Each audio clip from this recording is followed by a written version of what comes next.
So again, I wasn't expecting to have the owl tonight because it's reading week and the student workers aren't here, so I didn't bring the second computer, which is why I'm stuck on the corner up here. So there you are.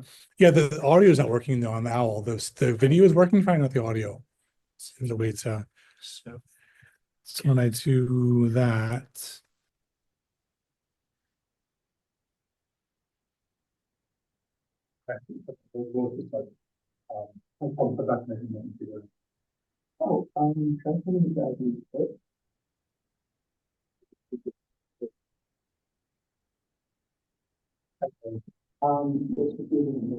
Can you hear me now? Folks online, can you do? Kind of. Not very clear.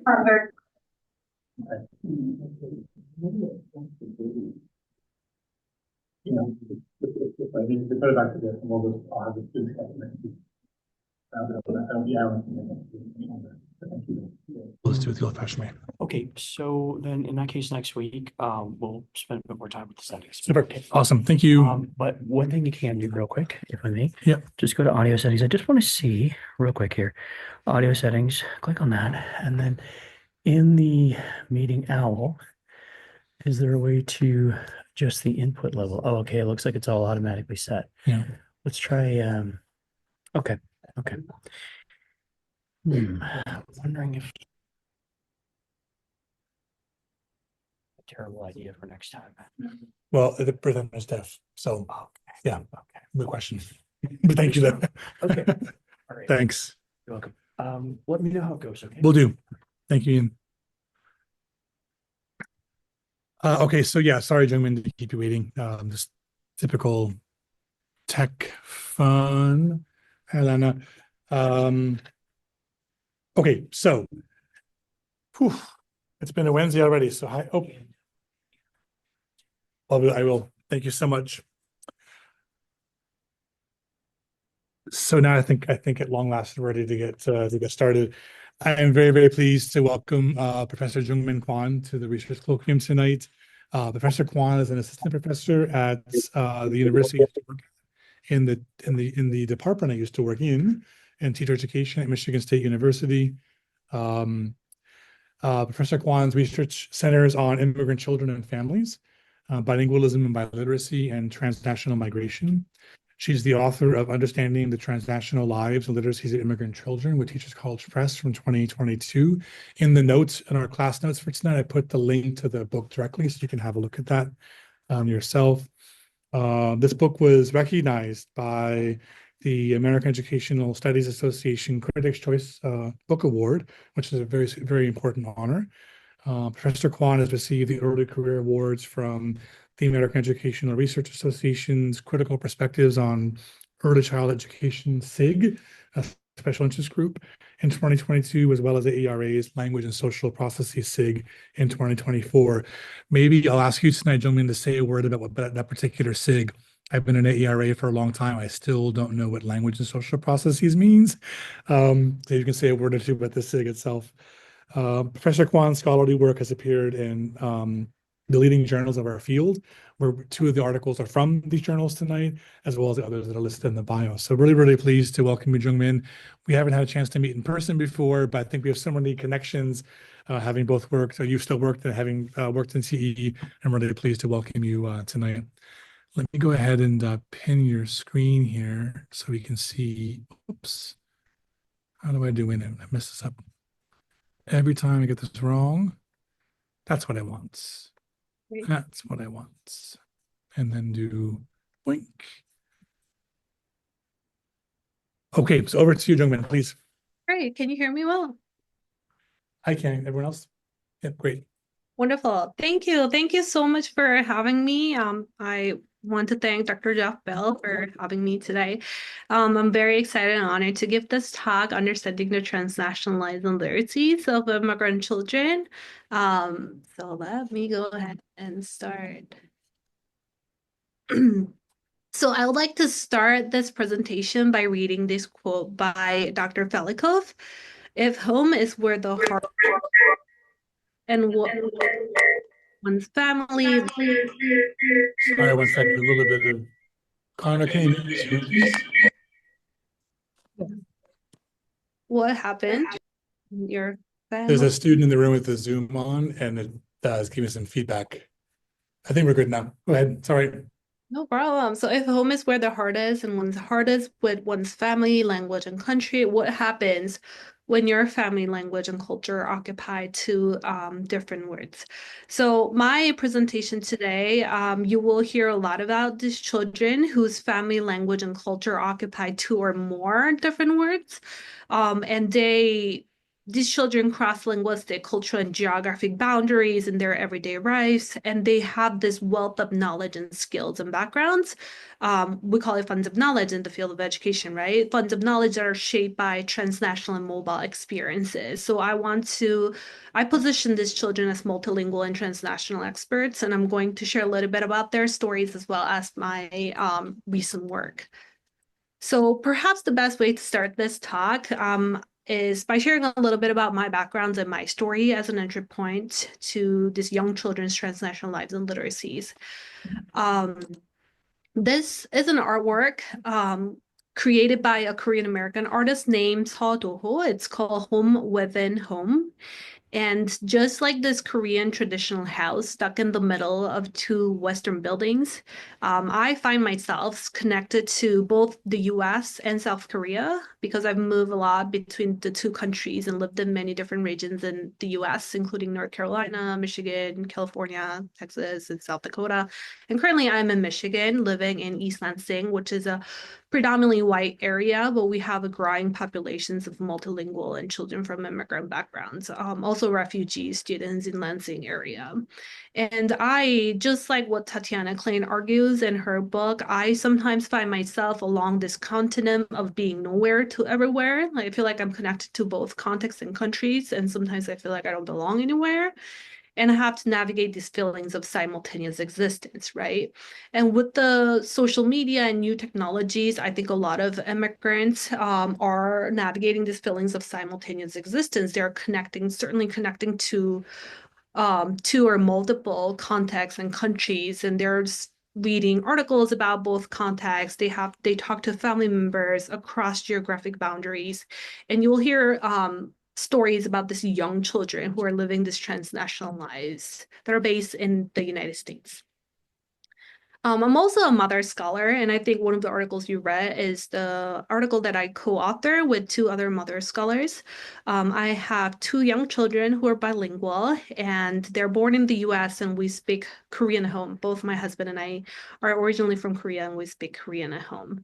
And this feeling of simultaneous existence is visible. It's also shared among my family members, including my two children. Although they're born in the US, they constantly talk about family members outside of the US.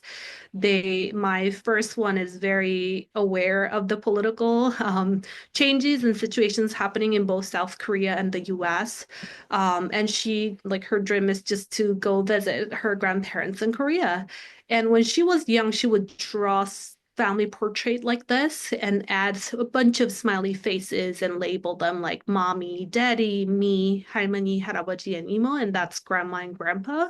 And although these family members live in Korea, she would always include them in her family portrait, meaning that these figures are really important to her identity and her life. And when we took her to a Horrocks market, here in Lansing, she saw a Korean flag and she was so excited and she shouted, 할머니 사는 데잖아. That's where grandmother lives. And immediately she associated this Korean flag with her grandmother and reminded my husband and myself the transnational connections that our family maintains. I was very surprised also to know that she recognized the flag and she would switch languages and talk about how that flag reminds her of her grandmother living outside of the US. And the way she flexibly cross languages and feels connected to Korea and the US cannot be separated from what I do at home, right? As a mom. And at home, my husband and I strictly use Korean, and we ask our children to use Korean.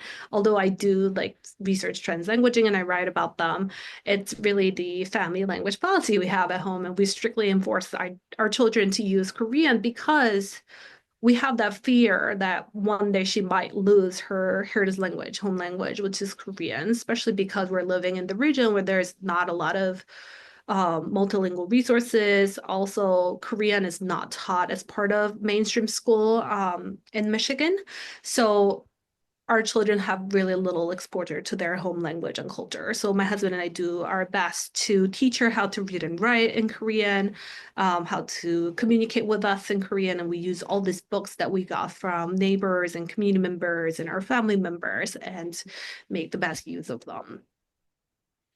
However, in fact, when my daughter was 18 months old, her childcare teacher advised that I should start speaking English at home because my daughter seemed to have language delay.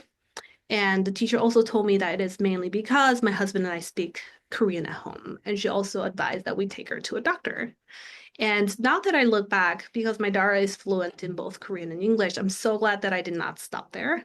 But I'm also reminded of how a lot of immigrant families in the US just give up on teaching or maintaining their home language because of all these messages that they're getting from society, the teachers, and their children's peers and their neighbors.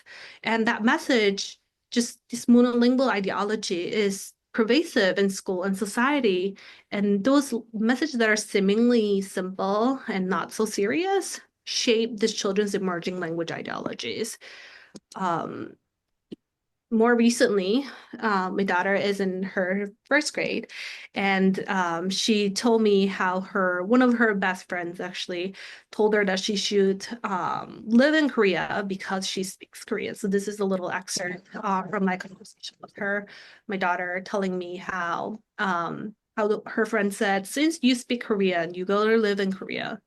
And my daughter talked back and said, no, I don't need to. Just because different people speak different languages doesn't mean that they got to live in this. So I think it's working. What I'm doing at home is working because I'm constantly teaching her that the more language you speak, the better. And the fact that you speak Korean at home is not a deficit. It's not a barrier. It's an asset. And I also encourage her to explore different languages other than English and Korean so she can continue that multilingual potential.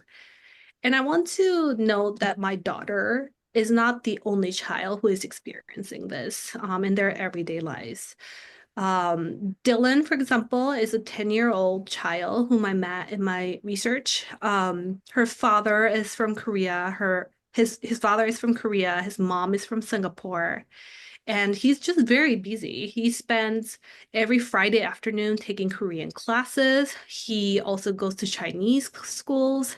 So he goes to 3 different schools, like one mainstream school, one Korean community language school, one Chinese community language schools. And when I asked him why he wants to learn Korean, he said, my dad, he speaks Korean, so I have to speak Korean with him. My mom is from Singapore, and that was the reason why he goes to Chinese school. When we did a book project with these children, including Dylan, he wanted to create a book about Singapore, the country where his mother is from. And the picture you see is actually the cover of the book that he created. The book was all about his connections to Singapore, and it was titled Singapore with the Singaporean flag, but the book was entirely in Korean. And as he created this book, he told me about his experience visiting his family members in Singapore and Korea. He also said, this is a quote from him, I went to Singapore Hakgyo. I have to speak Chinese in Singapore, but with my cousins Lucas, I can speak in English, and I also have cousins in Korean. So this quote shows how Dylan, even at a young age, he's clearly aware of this transnational connections he has to different countries. He's also aware of what language he should use to his cousins versus other people.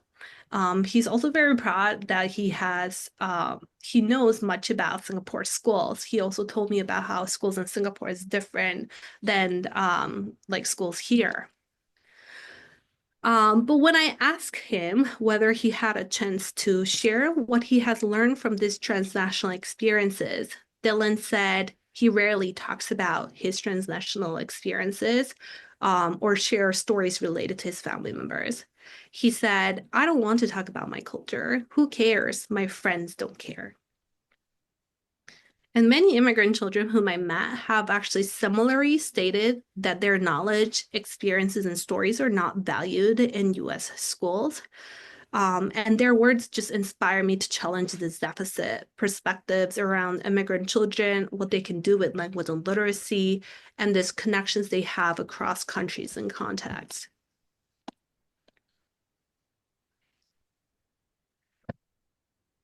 So although the intensity or frequency of transnational visits may vary, right, depending on the family's connections to their home countries, their citizenship status, their socioeconomic level, educational level, today's immigrant children and families engage in a wide range of transnational experiences, including transnational visits. So visiting their home country is just one, but they're also connecting with family members through social media. They're interacting with artifacts and literacy materials that come from different countries.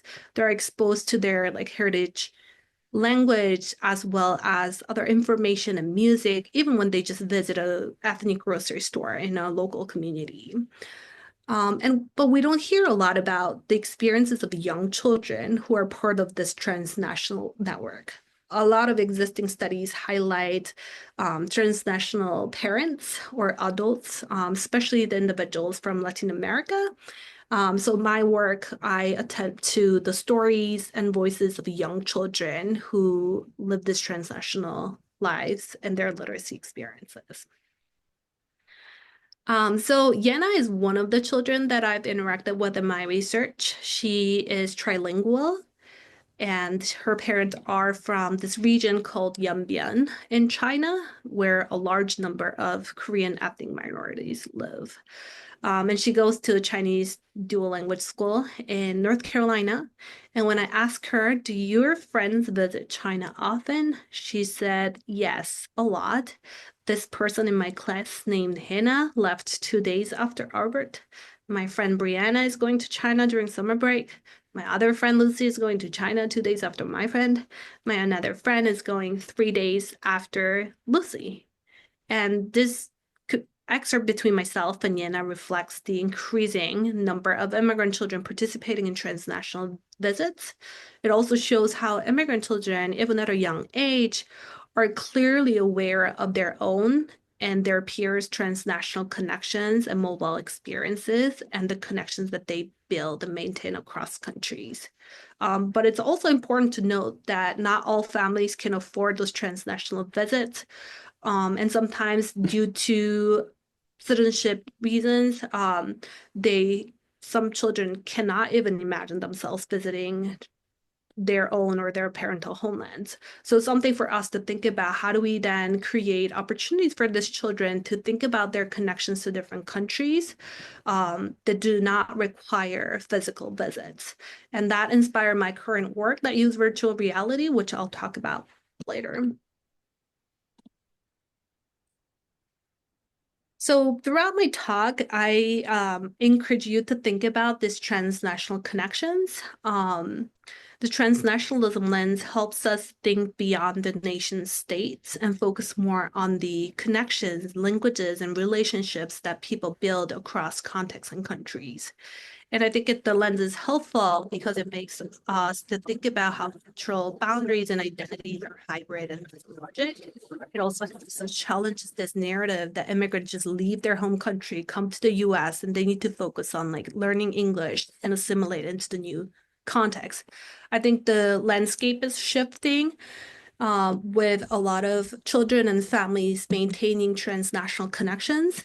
In the past 10 years, there have been growing research attending to immigrant children and families maintaining transnational connections. Scholars have highlighted how these children visit their own or their parental home countries, how they engage in cross-border communication practices using video chat, text messages, and social media, how they interact with transnational media, artifacts, and resources, and also how these children build and expand their transnational funds of knowledge. So one of the articles that you read is based on my multi-sided ethnography, and I want to highlight a little about the stories that I collected from that research. because it was important for me to understand what these young children experience as they move cross country, I chose to use multi-sided ethnography. It was introduced by an anthropologist named George Marcus. And if you're interested, read Marcus's 1995 article. And in that article, he talks about how it's important to follow individuals across countries if you want to create a more nuanced understanding of their migration experiences. And that's what I decided to do. So for this particular study, I recruited families of Korean heritage who were living in North Carolina. And these were the families who were planning to visit Korea during that summer that year. And I went to Korea with them. So I started data collection in Korea. And when the families visited Korea, I was there with them, collecting different data sources like field notes, observations, and interviews, and artifacts and documents. And when the families returned to North Carolina, the country where they live, I collected additional data, and I'm happy to answer your questions related to methodology later. So for a year, I was just with these children and families all the time. Like I said, my research sites included both North Carolina, US, and Seoul, South Korea, and these are the families who are connected to both contexts. One of the families were also connected to China, Yunbian, China, and I was not able to visit them. But I used other interview activities to understand their experiences visiting both Korea and Yunbian that I can share more later. And because this was an ethnographic study, I spent a lot of time observing these children in different places, including their home, their school, their heritage language school, public libraries, cafes, museums, and playground. And it was just helpful for me to spend time with them across different contexts so I can build a stronger relationship with them. It also helped me create a more comprehensive picture of their everyday lives because I was not just observing them in school, or I wasn't just spending time with them at home. I was with them in different across contexts to understand how they interact with language and literacy, how they build their transnational knowledge as they move across contexts in the US, but also across geographic boundaries.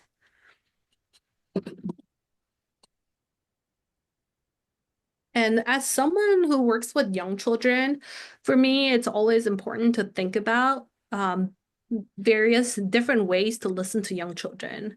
I think it's very common for researchers to create an interview protocol, sit down and ask children to share their experiences. But for me, it's really important to position them as experts, the ones who know the best about their lives, their multilingual and transnational lives. Also to carefully listen to their stories and to encourage them to use their multilingual repertoires, also to give them multiple means of expression. So I don't just sit down and ask them to share their experiences, but in my work, I use child-centered interview activities, which include like drawing self-portrait, mapping their connections to different countries. I also gave them a digital camera so that they can take some pictures of the important artifacts or places and share them with me. So there are many different child-centered interview activities that I incorporated in my work. I think you saw some of those data in one of my articles.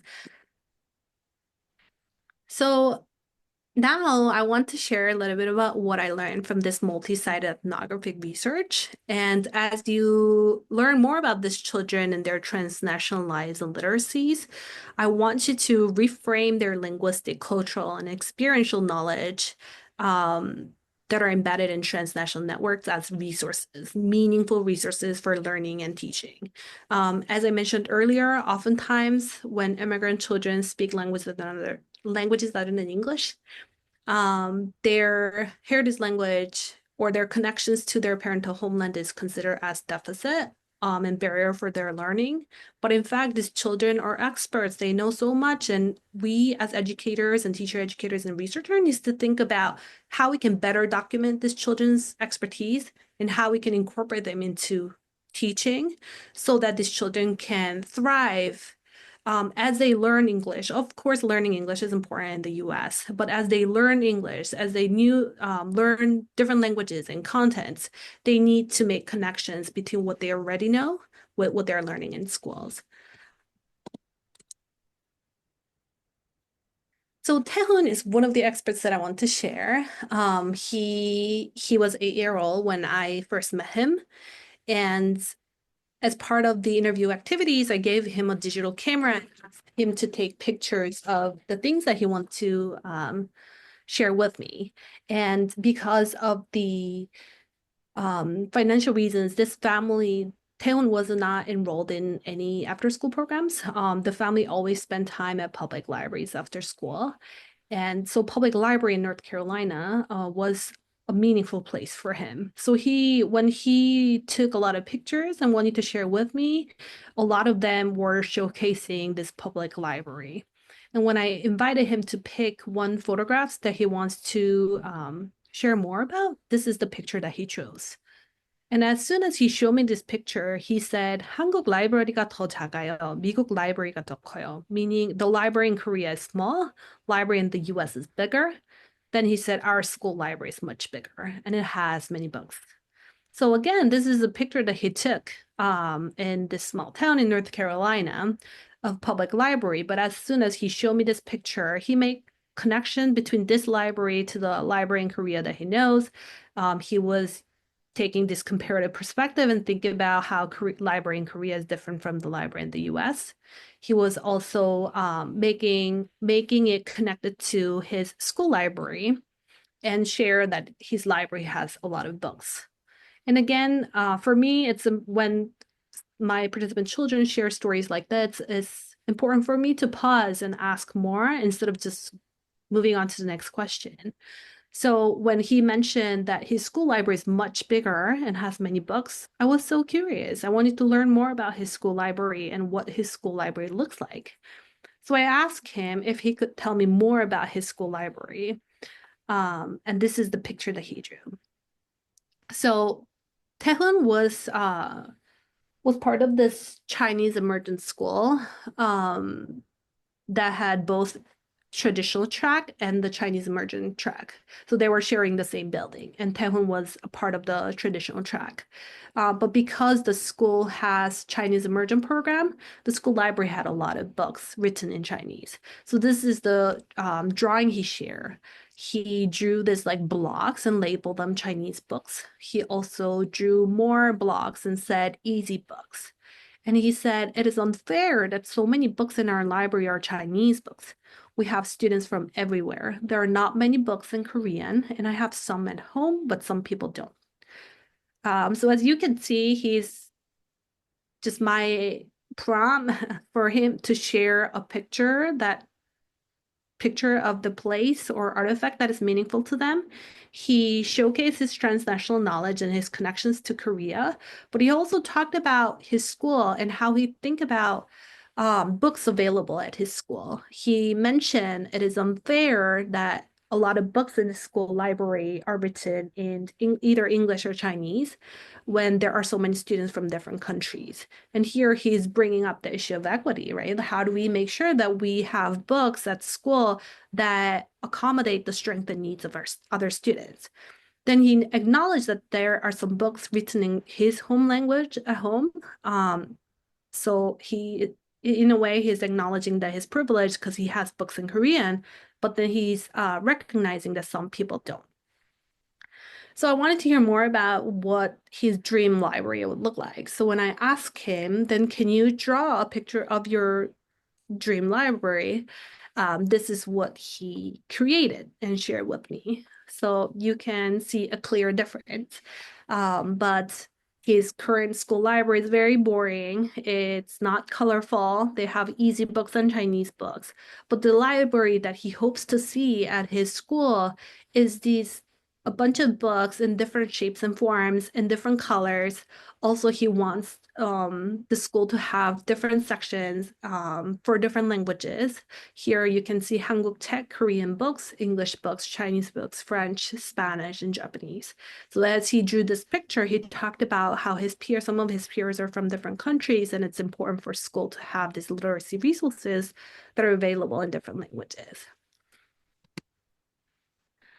Let me see how I'm doing with the time. Okay, so Yena is another transnational multilingual experts who actually speaks 3 languages.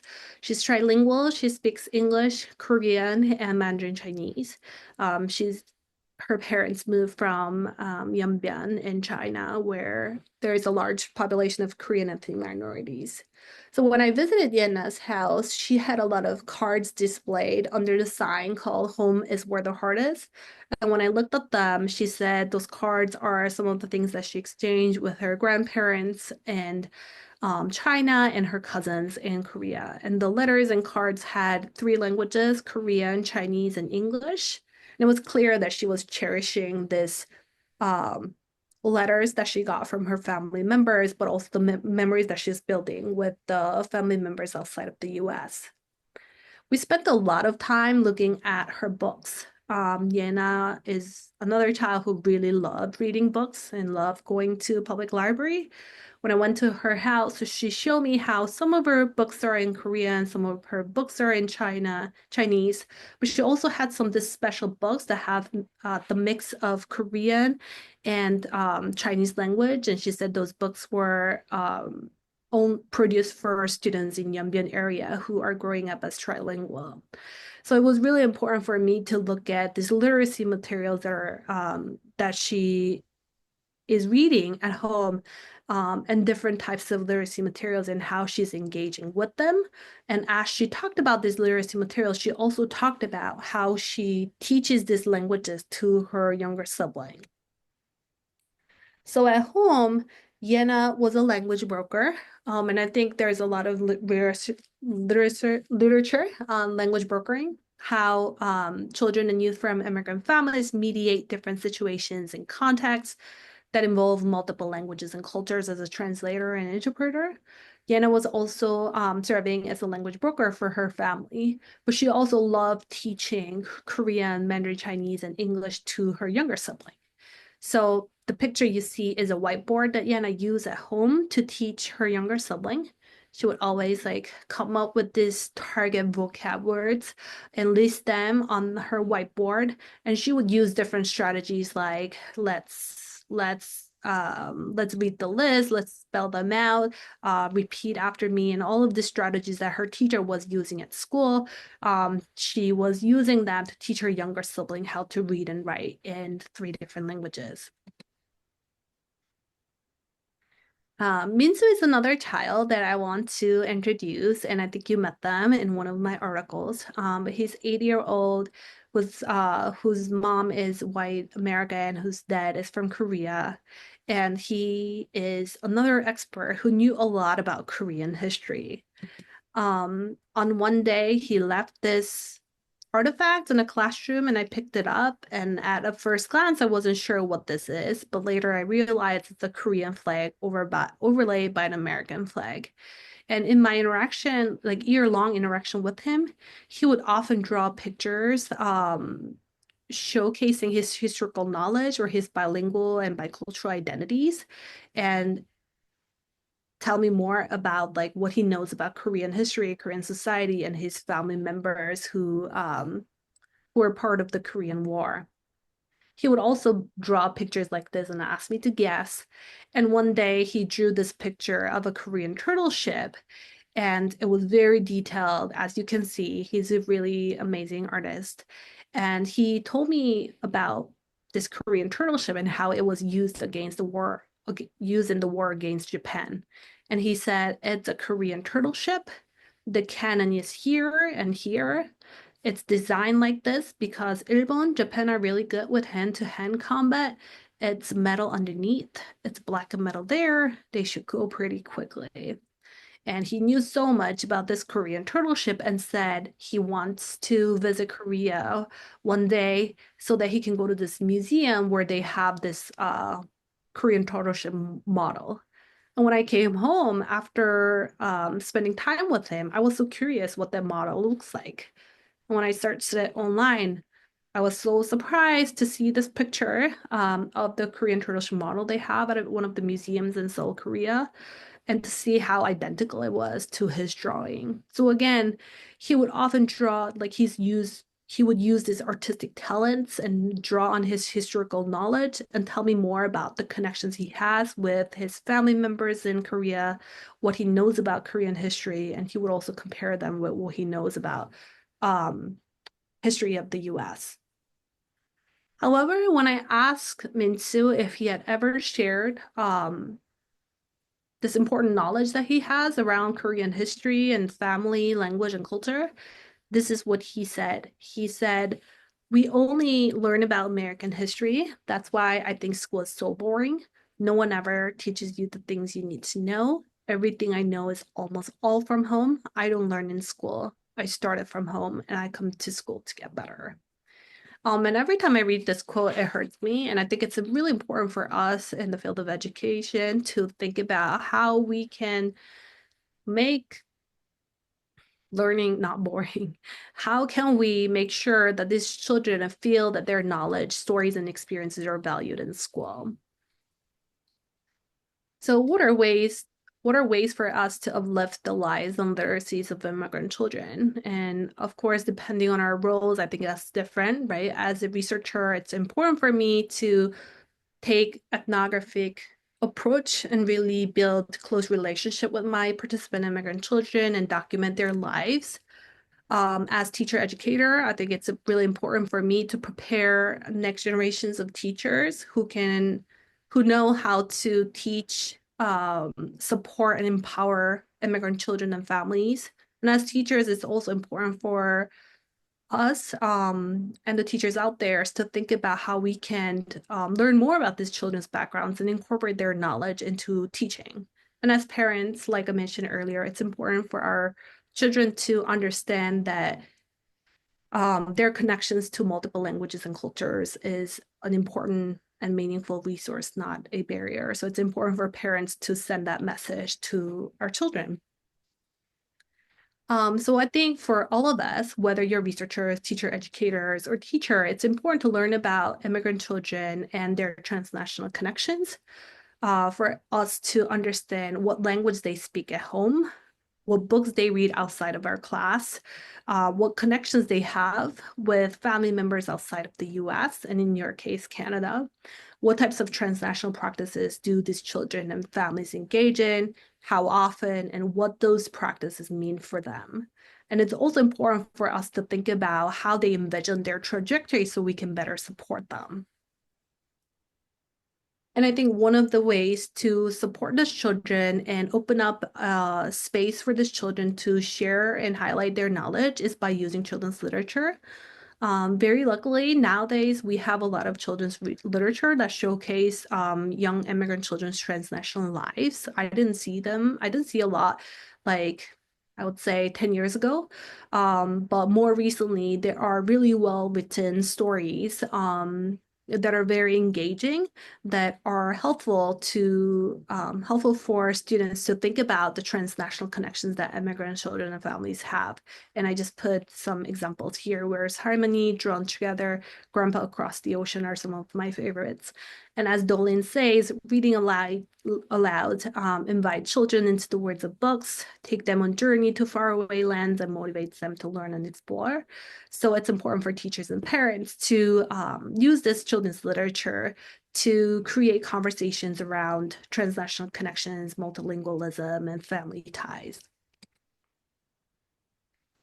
So one of my current projects involves developing an after-school program curriculum for immigrant children. And our purpose is to really uplift the lives and literacies of immigrant children and to create a space where these children can think about the connections they have with different contexts and countries and to see them as meaningful resources. So in this after school program, we use children's literature such as Where Are You From?, Drawn Together, Grandpa Across the Ocean, and engage in conversations about transnational stories and characters. The children also interview their parents and grandparents and learn about places outside of the US that are meaningful to them and their families. And they use virtual reality app to visit those places and write stories around them. They also use app called Co-Spaces to create their own virtual reality museum. so that they can showcase different artifacts and stories that are meaningful to them, that represent their identities, and share with other children from different transnational and immigrant backgrounds. So these are some pictures from the after school program. We're still analyzing the data, but we have piloted the program in one of the schools in South Korea, actually, with migrant children. A couple of years ago, we also tried it at an East Lansing Public Library with children from Asian immigrant backgrounds. And this is a video of one of our students creating a virtual reality museum so that her peers could join this space and learn more about her transnational identities and connections.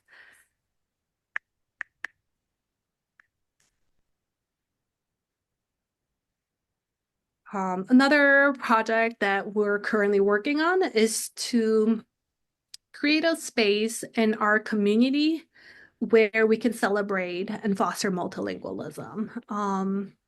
As I mentioned, it's really important for me to support other immigrant families who are trying to teach their heritage languages and cultures to their children.